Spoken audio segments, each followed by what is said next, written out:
वास्तु के अनुसार हमें इस प्रकार के घरों को कभी भी नहीं खरीदना चाहिए। कई लोग जो वास्तु को नहीं मानते वो इन घरों को खरीदते हैं, उसके बाद परेशान रहते हैं। तो कई लोग सस्ते के चक्कर में इन घरों को खरीद लेते हैं। और एक तरफ वो लोग भी हैं जो वास्तु में मानते हैं और उनको सस्ता ये घर मिल रहा होता है तो वो उसको खरीद लेते हैं ये सोचकर कि वो खरीदने के बाद इसमें कुछ ऐसे उपाय या रेमेडीज कर देंगे जिससे इस घर में जो भी नेगेटिव इफेक्ट हैं इस घर के वो कम हो जाएंगे।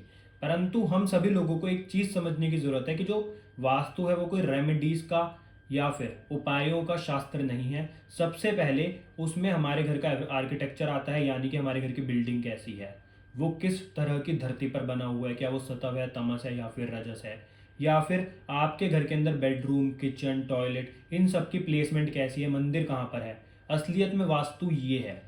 और जो रेमेडीज होती हैं वो सेकेंडरी होती हैं और वो हमें तब करनी चाहिए जब हमारे पास और कोई रास्ता नहीं बचता। इसलिए आप हमेशा जो भी इस प्रकार के जो ऑड शेप घर होते हैं, जो इधर उधर से निकले हुए होते हैं, वो आपको नहीं खरीदने चाहिए। क्योंकि आप जब घर लेते हैं तो वो आपकी पूरी मेहनत का, कमाई का घर होता है। इतनी मेहनत करके आप पैसा कमाते हैं और आप क्यों इतनी बड़ी गलती करना चाहते हैं इन टेढ़े मेढ़े ऑड शेप घरों को लेकर? क्योंकि इसमें वास्तु काम नहीं करता। आप जैसे देख रहे हैं, आप इसमें वास्तु कैसे करेंगे, आप इसको ग्रिड कैसे करेंगे, इसमें कई देवता कट जाएंगे, इसमें बहुत ऐसी समस्याएं आपको आएंगी जिसका अंदाजा आपको नहीं है। तो इसलिए जब भी आप घर खरीदें अपना इंडिविजुअल, तो इस बात का ध्यान रखें कि आपको ऑड शेप घर कभी भी नहीं खरीदने। आप हमेशा ऐसे घर खरीदें जो कि रेक्टेंगल, मतलब बिल्कुल सीधी शेप में, जहाँ पर किसी भी प्रकार से देवता ना कटें। साथ ही साथ जब भी आप ऑड शेप घर लेंगे तो आप एक बात का ख्याल रखेंगे कि जो सोसाइटी होती है, जो फ्लैट्स होते हैं या फिर जो शहर हैं, शहरों में आजकल जितने भी घर बनते हैं वो सारे ऑड शेप ही होते हैं।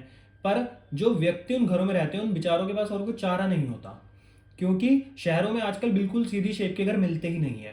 तब वहां पर भगवान की कृपा कुछ ऐसी होती है कि वहां पर जो भी रेमेडी करी जाती है उन घरों में, जितने ही चाहे वो ऑड शेप हो, वहां पर वो रेमेडी काम करती है। परंतु जब आप इंडिविजुअल घर अपना ले रहे हैं तो वहां पर आप इस बात का ध्यान रखें कि आपको ऑड शेप घर बिल्कुल भी नहीं लेना।